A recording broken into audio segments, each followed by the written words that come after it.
Hello students, today we are going to learn your read your chapter 3rd, class 9th, English, The Little Girl.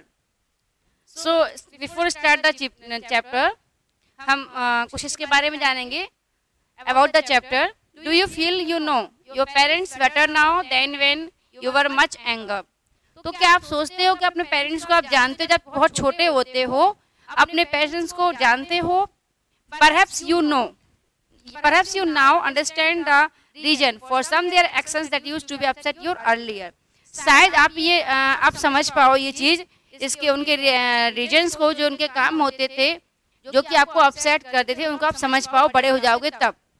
This story about a little girl who is feeling for her father change from fear to understanding will probably find an echo in every home. ये story छोटी सी बच्ची के बारे में है जो कि जिसकी फीलिंग्स अपने पापा के लिए डर की थी, जो डर से समझदारी में, अंडरस्टैंडिंग में चेंज हो जाती हैं, उसके बारे में बताया है. तो ये चैप्टर स्टार्ट करते हैं, पॉइंट बाय पॉइंट पढ़ेंगे. First point, to the little girl he was figure to be feared and avoided. किसी लड़की थी, वो बहुत डरती थी और बहुत अवॉइड करती थी.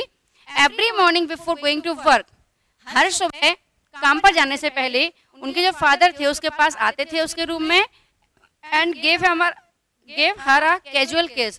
वो उसको किस करके चले जाते थे. To which she respond with goodbye. उसके रिस्पॉन्स में वो सिर्फ गुड बाय बोल देती थी और कुछ नहीं. Father and there was a glad sense of relief. आगे इसमें क्या है, और इसके बाद वो सोचती थी पापा चले गए, मतलब बहुत सुकून की सांस लेती थी वो कि पापा जा रहे हैं. When he heard the noise of carriage growing fainter and fainter down the long road. अब इसका मतलब ये है, जब वो सुनती थी रिलीफ फील करती थी, जब वो सुनती थी कि उसके जो कैरेज माने से जाते थे पापा, उनकी गाड़ी या जो भी उनकी बाइक हो, स्कूटर जो भी हो, जब वो जाते थे, ग्रो फेंटर एंड फेंटर, स्लो, उसकी आवाज धीरे धीरे कम होती जाती थी कि वो मतलब जा चुके हैं, यानी कि वो अब निकल गए हैं और यहाँ से बहुत दूर पहुंच गए हैं. तो इन द इवनिंग, शाम में वो घर आते थे. सी स्टूड, तो लड़की क्या है, स्टेयर केस, वहाँ सीढ़ियों के पास खड़ी हो जाती थी और उनके आवाज को सुनती थी. किसके? अपने पापा की आवाज को सुनती थी. तो उनके पापा आगे क्या बोलते हैं, bring my tea into the drawing room, मेरे लिए चाय लाओ ड्राइंग रूम में. Hasn't the paper come yet, अभी तक पेपर नहीं आया है. Mother go and see of my papers out there, bring me my slippers. तो कहते हैं मदर से पूछते हैं, तो मदर जाती हैं और देखती हैं पेपर्स, अपने पेपर्स को बाहर लाती हैं. वो कहते हैं मेरी स्लीपर्स भी लाओ, यानी कि वो ऐसे बात आते चाय मांगते हैं, पेपर मांगते हैं, अपनी स्लीपर्स मांगते हैं, वो जोर से बोलते हैं. अब सेकंड लाइन में उसमें है, इसमें लड़की है, उसका नाम है कैजिया. कैजिया जो छोटी लड़की है, तो पहले उसका पापा का दिया फर्स्ट में, जाते हैं तो ऑफिस जाते हैं, तो चले जाते हैं तो बहुत रिलीफ फील करती है. वो शाम को आते हैं तो कैसे बिहेव करते हैं. सेकंड में Kezia mother would call to her, माँ से बुलाती हैं, if you are a good girl you can come down and take off father's boots. अब वो कहते हैं तुम अच्छी लड़की हो, तुम एक गुड गर्ल हो, तो अपने पापा के जूते लेकर नीचे आओ. Slowly the girl would slip down the stairs, और धीरे धीरे वो सीढ़ियों से उतरती हुई आती है. मोर स्लोली, ऊपर को धीरे से बहुत आराम से आती है. And push upon the drawing room door, और ड्राइंग रूम के दरवाजे पर वो खड़े हो जाती है. By that time he had his spectacles on and looked at her over them in a way that was terrifying to the little girl. अब जो उनके फादर हैं, इस टाइम तक वो चश्मे पहन लेते हैं. चश्मे पहन के उस लड़की को देखते हैं, तो ऐसे मतलब ऐसे देखते हैं, जब वो चश्मे में से जो लड़की रहता है उसे देखकर वो डर जाती है, अपने पापा को देखकर वो डर जाती है. Well, Kezia, hurry up and pull those boots and take them outside. Have you been a good girl today? अब वो उनसे पूछता है, अच्छा कैजिया जल्दी आओ, मेरे शूज यहाँ पर रख दो, बूट्स रख दो, और क्या तुम अच्छी लड़की रही, आज तुम्हारा दिन कैसा रहा, ऐसे वो पूछते हैं. तो वो लड़की क्या अपने फादर से इतना डरती है कि ढंग से वो जवाब भी नहीं दे पाती है. बोली आई डोंट नो, मतलब मुझे नहीं पता पापा. Father, you don't know, if you are stir like that mother will have to take you the doctor. अब वो मतलब लड़खड़ा के बोलती है, मतलब उसकी आवाज क्लियर नहीं है, डर के मारे उसकी आवाज अच्छे से नहीं निकलती है, वो लड़खड़ा कर बोलती है. तो उसके पापा बोलते हैं कि तुम्हें कोई दिक्कत है तो जाओ, और मम्मी बोलेंगे तो अपने डॉक्टर के पास तुम्हें ले जाएंगी. तो यहाँ पर उन्होंने इतनी बात की. थर्ड में, she never stirred with other people, वो लड़की कभी किसी के सामने लड़खड़ाती नहीं थी, यानी कि उसकी आवाज रुकती नहीं थी बोलने में. Had quite given it up but only with father, लेकिन उसके सामने उसकी आवाज लड़खड़ा जाती थी और वो क्लियर नहीं बोल पाती डर के मारे। अब क्या होता है, she was trying so hard to say the words properly, और वो बहुत कोशिश करती है कि वो प्रॉपरली अच्छे से शब्द बोल सके, यानी पापा के सामने वो डर के मारे बोल भी नहीं पाती है। आगे व्हाट्स द मैटर, उसके पापा पूछते हैं क्या बात है, what are you looking no so breeches about, वो कहते तुम इस तरह से क्यों दिख रही हो, तुम्हें क्या दिक्कत है।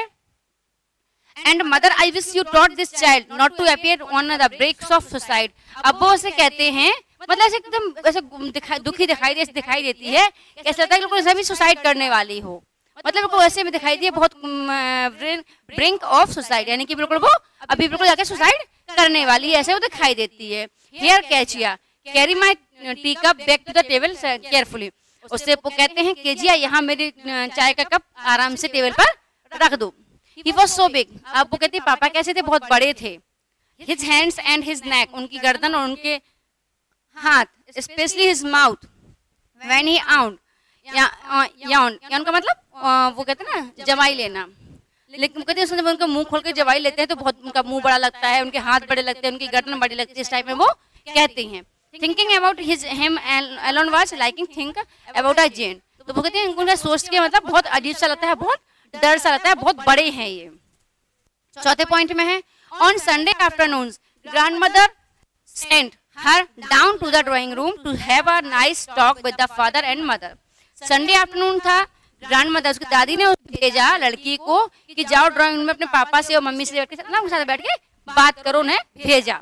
अब क्या होता है जब वो वहां पे जाती है, but the little girl always found mother reading the and father stretching out on the sofa, his handkerchief on his face, his feet on the best cushion, sleeping soundly then snoring। तो क्या होता है, वो लड़की जब जाती है तो हमेशा देखती है कि उनकी माँ क्या है, पढ़ती हुई कुछ ना कुछ पढ़ती हुई दिखाई देती है, पेपर पढ़े, बुक मैगजीन पढ़े, पढ़ती हुई दिखाई देती हैं। और जो उनके पापा हैं स्ट्रेचेस में फैले हुए, यानी कि पड़े रहते हैं, सोफा पर लेटे रहते हैं, और उनका हैंकरचीफ उनके मुंह पर रहता है। जैसे पिक में देख रहे हो आप, नीचे पिक बनी हुई है आपकी बुक में, तो बुक में आप देख रहे हो सोफे पे लेटे हुए हैं, उनके ऊपर रुमाल डाला हुआ है, उनके जो पैर हैं वो कुशन पर पड़े रहते हैं और बहुत साउंडली गहरी नींद में सो रहे हो, तो बहुत खर्राटे भी मार रहे होते हैं। She sat on a stool, अब वो स्टूल बैठ जाती है और देखती है, क्या देखती है, जब तक वो जागे, और वो walk and stretches and ask the time when northern looked at her. क्या होता है, जैसे वो वहां पे बैठी होती है तो पापा उनके उठते हैं और जागते हैं, और स्ट्रेच मतलब वो अपने हाथ पैर फैलाते, एकदम उठ के एकदम हाथ पैर फैलाते हैं, अंगड़ाई से जमाई से लेते हैं उसको, एंड आस्क, और वो टाइम पूछते हैं, किस टाइम, उसको देखकर पूछते हैं टाइम क्या हुआ। डोंट स्टेयर सो, अब कहते हैं इस तरह घूरो मत, इस टाइम किसी को घूर के देखना, एक टकटकी लगा के देखते रहो, तो वो कहते हैं मुझे घूरो मत, you look like a little brown owl, तुम एक उल्लू की तरह दिख रही हो। One day when she was kept indoors with a cold, एक दिन जब वो घर पर अंदर थी, उसे सर्दी हो गई थी। हर ग्रैंडमदर टोल्ड हर, उसकी दादी माँ ने उससे कहा that father's birthday was next week and suggest she should make him a pin cushion for a gift out of beautiful piece of yellow silk. अब उनकी दादी ने एक दिन दोपहर में उसे कोल्ड हो गया तो घर पे थी अंदर, तो उनकी दादी ने उससे कहा उसके पापा का बर्थडे आने वाला है अगले सप्ताह, तो तुम कुछ उसे गिफ्ट बनाओ उनके लिए। तो एक पिन कुशन बनाने के लिए बोलती है, पिन कुशन बना लो, एक येलो सिल्क का कपड़ा देती है, उससे पिन कुशन बना लो और अपने पापा को गिफ्ट कर देना। फिफ्थ पॉइंट में है लेबरसली with the double cotton the girl stitches these three sides. बड़ी मतलब कठिनता से, बहुत मेहनत से उसने एक डबल कुशन लेके उसको सिल दिया, उसके स्टिच में सिलना तीनों तरफ से, यानी जब तकिया के कुछ बनाते हैं तो तीन तरफ से सिलते, चौथे तरफ से कुछ जब हम भर देते हैं तब सिलते हैं, तीन साइड से उसने सिल दिया। What to fill it with, अब वो सोचा इसमें अंदर क्या भरा जाए, तीन साइड से सिल दिया, जब उसको भरेंगे तभी तो उसे पैक करेंगे। अब उसने क्या भरा, दैट वाज द क्वेश्चन, ये प्रश्न था। The grandmother was out in the garden and she wandered into mother's bedroom to look for scraps on the bed table and discovered a great many sheets of the fine paper, gathered them up, tore them into the pieces, teeny pieces and stuffed her case, then sewed up the fourth side। इसके बाद क्या किया उस लड़की ने, जब उनकी दादी माँ बाहर गार्डन में घूम रही थी तो शी वांडर्ड इनटू मदर्स, तो वो अपनी माँ के रूम में गई और उसने क्या किया, बहुत सारे पेपर पड़े हुए थे, अच्छे पेपर थे, उनको वो उठा के ले आई, उनको फाड़ कर उस कुशन में भर दिया और उसका चौथा साइड भी सिल दिया। क्या उसने कुशन बना लिया। अब that night there was a hue and cry in the house, उस रात घर में बहुत हल्ला था, वो बहुत जोरों से चिल्ला रहे थे। क्यों? Father's great speech for the port authority had been lost, और जो पापा थे उनकी जो स्पीच है, उन्होंने कुछ स्पीच लिखी, भाषण लिखा होगा किसके लिए, पोर्ट अथॉरिटी के लिए, वो मिल नहीं रहा था। Rooms were searched, servants questions, finally mother came into Kezia's room. क्या हुआ, रूम्स में ढूंढा गया, उनकी फाइल जो थी वो ढूंढी गई, स्पीच ढूंढी गई, नहीं मिली, और उन्होंने सर्वेंट से पूछा और लास्ट में मम्मी उनके केजिया उस लड़की के रूम में आ गई। Kezia, I suppose you didn't see some papers on the table in my room, in our room. Oh yes, she said, I told them up for my surprise. अब उन्होंने कहा केजिया, शायद मुझे सोचती तुम्हें पता नहीं होगा, मेरे कमरे में पेपर पड़े थे, तुम्हें पता नहीं होगा। लड़की कहती, हाँ मुझे पता है, मैंने उन्हें फाड़ कर अपने सरप्राइज के लिए यूज कर लिया। व्हाट, स्क्रीम्ड मदर, गुस्सा मम्मी चिल्लाई, क्या हो गया, come straight down to the dining room stand. वो उसको पकड़ के गई, जल्दी से डाइनिंग रूम में आओ। अब वो मतलब पापा के पास ले जाती हैं। 6 पॉइंट में, and she was dragged down the fair father was picked. तो वहां पर उनके पापा थे, बहुत गुस्सा हो रहे थे, तो वो आके हैंड्स बिहाइंड हिज बैक, वो अपने हाथ पीछे करके खड़े हो गई। वेल ही सेड शार्पली, वो आराम से कहा, उसने मदर ने सब चीज बताई, सारी बातें उनकी हुई। तो इसके बाद उन्होंने क्या किया, mother go up room and fetch down the damned things, see that the child put to bed this instant. ये सारी चीजें उसने बताई। इसके बाद 7th पॉइंट में, क्राइंग टू, इसमें क्या थे, वो फाड़ मम्मी को लेके आई, पापा के पास सामने खड़ा कर दिया, घसीटते हुए, मतलब खींच के लेके आई गुस्से में, और पापा उनके सवाल जवाब करते हैं, वो है। इसके बाद crying too much to explain, she lay in the shadow room watching the evening light make a sad little pattern on the floor. अब वो क्राइंग टू मच, बहुत ज्यादा रो रही थी। सी लाइंग इन द शैडो, यानी कि परछाई पड़ रही थी उसके कमरे में इवनिंग लाइट की, जो कि एक लिटिल पैटर्न फ्लोर पर बना रहा था। Then father came into the room with a ruler his hands, papa इस बार एक डंडा लेके उनके कमरे में आए, रूलर लेके। I am going to beat you for this, he said. उनके पापा ने कहा, मैं तुम्हें इसके लिए मारूंगा नहीं। पापा से पहले से डरती थी, बहुत डरती थी, और पापा ने पेपर फटने पर उसे मारने के लिए भी बोल दिया।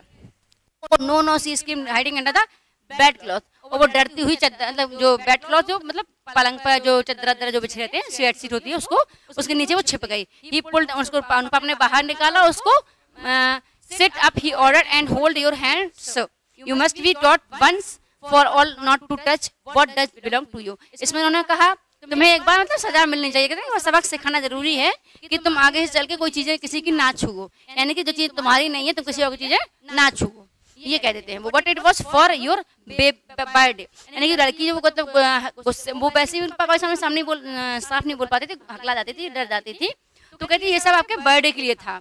Down come the ruler on his her little pink plums, और उसके down came the ruler on her little pink palms. Pink palms माने होता है हथेली, गुलाबी गलाई हथियों पे वो डंडे मार देते हैं। Hours later, when grandmother had wrapped her in a shawl and rocked in the rock chair, the child clung to her soft body। तो इस टाइप में वो उसकी दादी माँ आती हैं, घंटों बाद उसको मतलब वो अपने चिपका लेती हैं, उसे साल में ढक लेती हैं, सब चीजें बताई उन्होंने। तो इस बात वो कहते हैं फादर सी स्टॉप्ड, इसका उनकी माँ दादी माँ कहती हैं कि अभी वो गुस्सा है, उनसे कुछ मत कहो, बाद में बात करेंगे उनसे, हम बाद में I try to explain the father, मतलब बाद में इसे हम समझाएंगे। इसके बाद लेकिन लड़की है वो इसको भूल नहीं पाती है। But the child never forgot, next time she saw him the quickly put both hands up behind her back. क्या होता था, वो उस चीज को भूल नहीं पाई, जब भी वो पापा को देखती थी पहले से अपने हाथ आगे कर देती थी, मतलब डर के मारे वो डर जाती थी, और नहीं सॉरी अपने हाथ को छिपा लेती थी, और उसका चेहरा एकदम डर से लाल पड़ जाता था, उसका चेहरा लाल हो जाता था। 9 पॉइंट में है द मैकडोनल्ड्स, इसमें क्या है, एक मैकडोनल्ड्स नाम के व्यक्ति हैं, उनके पड़ोसी हैं जो लड़की है, उनके 5 नेक्स्ट डोर मतलब बगल के घर में रहते थे, उनके 5 बच्चे थे, बच्चों का नाम दिया है, वो कितने अच्छे से बच्चों के साथ खेलते थे, उसको वो देखती थी। और जो लड़की थी लेफ्ट, इसमें फिर क्या होता है, ये इसमें है, इसका इनकी माँ बीमार पड़ती हैं, तो वो हॉस्पिटल जाती हैं दादी उनको लेकर, तो लड़की वो अकेली घर में रहती है, और जो एलाइस है वो कुक है, वो रहती है घर पर, और इसका सारी चीजें दिन भर तो ठीक रहता है, रात में सोने की बारी है तो लड़की को डर लगता है, क्योंकि उसका दादी या माँ कोई ना कोई उसे सुलाते थे, उसे डर लगता है। अब क्या होता है, इसके बाद वो सोचती है कि एलाइस बोलती है सो जाओ, वो कुक था, तो बोलती है मुझे डर लगेगा, मैं डर जाऊंगी तो कौन, मतलब मेरे साथ रात में कोई नहीं है, दादी भी नहीं है, मेरे पास ग्रैनी नहीं है, माँ भी नहीं है, तो कौन मुझे डर लगेगा। बोले ठीक है नहीं सो जाओ। इस तरीके से लेटती है तो उसे क्या नाइट मेयर आता, नाइट मेयर में क्या आता था, उसे सपना, रात के बुरा सपना आता था। क्या आता था कि बुचर, बुचर का मतलब क्या होता है, बुचर का मतलब होता है दुष्ट आदमी, बुरा आदमी। तो बुचर होता है मतलब होता है, उसे दिखाई देता है एक नाइफ लिए, रस्सी लिए, मतलब उसे मारने आ रहा है, उसे कितना डर लगता था कि मतलब बुरा आदमी दिख रहा है, डर लग रहा है, चाकू लेके आ रहा है, रस्सी लेके उसे मारने आ रहा है, ऐसा दिखता था उसे। तो उसने देखा कि जब वो वहाँ सपने में फिर वही सपना आता है उसे, वो देखती है कि मतलब वो आके उसको मारने के लिए आ रहा है, तो दादी माँ को चिल्लाती है वो, और वो डर जाती है। जब वो देखती है पापा उसके बगल में लेटे थे, उनके हाथ में कैंडल थी, यानी कि डरे नहीं बच्चे, वो बगल में लेटे हुए थे। अब उन्होंने कहा कौन सा बुचर, क्या वो पूछते हैं, तो कहती मुझे दादी चाहिए, मैं दादी के पास जाना चाहती हूँ, दादी से लेटना है। तो शायद उनके पापा उनके रूम में ही थे। अब क्या होता है, एक नया रूप पापा को देखने को मिलता है उसे। तो उनके न्यूज़पेपर एक बेड पर था, उसे पेपर वो साइड में रख देते हैं और लड़की को बहुत प्यार से उसको गले लगा लेते हैं। उसे मतलब डरती है तो उसे अपने हाथों में लेके उसे मतलब उसका डर खत्म करना चाहते हैं। फिर उसके बाद जब वो देखती है तो कह देती है नहीं मेरे मतलब यानी कि उसका डर खत्म हो जाता है। फिर वो सो जाती है तो उसे डर नहीं लगता है। फिर ये दिया हीले डाउन मतलब पास हाफ स्लीप स्टिल, वो फिर से वही जब पापा के साथ लेट जाती है तो फिर वो देखती है कि वो वही सपना फिर से आता है उसे, कि वो बुचर उसे दिखाई दे रहा है, वो स्माइल कर रहा है और उसके बिल्कुल अच्छा दिखाई दे रहा है। और उसके बाद वो बिल्कुल पास में आ जा रहा है और उसको वो पापा को मतलब बहुत टाइट पकड़ लेती है, उनकी साइड को पकड़ लेती है। इसके बाद वो कहते हैं here rub your feet against my leg, अपने मतलब पैरों को मेरे पैरों से ऊपर रख लो और रख के चिपक के लेट जाओ, इस तरीके वो कह देते हैं। इसके बाद ये सारी चीजें होती हैं इसमें। Tried out he slept before the little girl, इसके बाद उनके पापा उनके बगल में लेट जाते हैं, उसके पास पलंग बेड पर लेट जाते हैं। इसके बाद उसका सारा डर खत्म हो जाता है और वो दादी माँ से कहते हैं कि पापा मतलब हार्डर तो हैं लेकिन हार्डनेस अच्छी है। वो उनके सीने पर सिर रख के लेट जाती है और बहुत उनके डर उनका खत्म हो जाता है। उससे वो सोचती है हमारे पापा भी अच्छे हैं और इससे उनका डर खत्म हो जाता है। और वो उसकी अपनी गलती भी रियलाइज करती है कि पापा के इंपॉर्टेंट पेपर थे उन्हें फाड़ दिए, इसलिए पापा हमसे गुस्सा हुए, और वो उसको समझ जाती है। उसके बाद वो पूछते हैं व्हाट्स द मैटर, आज हर फादर अनदर ड्रीम, तो उसके जब उसी सब बातें सोचती है वो, तो पापा पूछते हैं क्या बात है, क्या हुआ, फिर से कोई सपना आया क्या। बोलती oh said the girl my head's on your heart, मेरा जो है सिर है आपके दिल पर है। I can hear it going, मैं आपके दिल को धरती हुई सुन सकती हूँ। What a big heart you have got father dear, आपका कितना बड़ा दिल है पापा। यानी किस तरह से पहले डरती थी, डरने के बाद कैसे वो अच्छी हो जाती है और लास्ट में वो डर भी उसका खत्म हो जाता है। सो आपको read it, repeat it. Thank you.